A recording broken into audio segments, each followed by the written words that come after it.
Let's go to Wellington. New Zealand First MPs and board members have been locked in a day-long meeting as they consider proposals to form a government from both National and Labour. While face-to-face coalition talks wrapped up last week, there have yet to be discussions about ministerial positions and governing arrangements.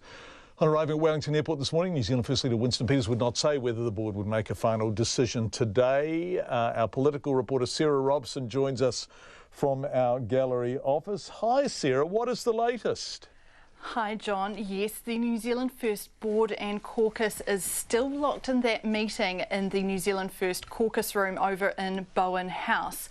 They haven't emerged at all today. We know that lunch was actually taken up to them, and at about 4:30 this afternoon we had an emailed statement from New Zealand First saying that the discussions were continuing and that meeting was expected to last several hours yet.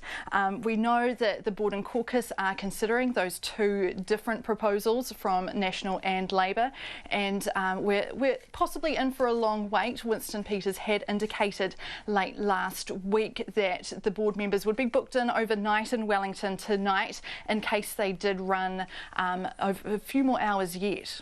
Yeah. Really interesting to hear Bill English talking about this morning. He was doing the media rounds. I heard him on Morning Report, but he was talking to people, really making the first public statements in a wee while about where things were at. That's right. Mr English said that there were still some unresolved issues and that further talks were needed. So New Zealand First hasn't yet discussed with National issues around ministerial positions or how a governing arrangement, what that might look like. And we do know that Labour is in the exact same position. So Winston Peters has been very even-handed in how he's been managing those negotiations. Over the weekend, we do know that New Zealand First has been in contact with both National and Labour, clarifying some issues around policy. But as you mentioned earlier, last week's talks all focused entirely on policy. Those several days worth of meetings with National and Labour haven't yet dealt with those issues around ministerial positions or what exactly a government with New Zealand First might look like. Yes, the issue, of course, is collective responsibility, isn't it? Inside or outside of Cabinet. What now from here, Sarah? Well, reporters at Parliament will be waiting as long as it takes for that meeting to finish tonight. We're not sure when that might happen, and as you mentioned earlier, we're not sure if we will actually have a decision at the end of that meeting.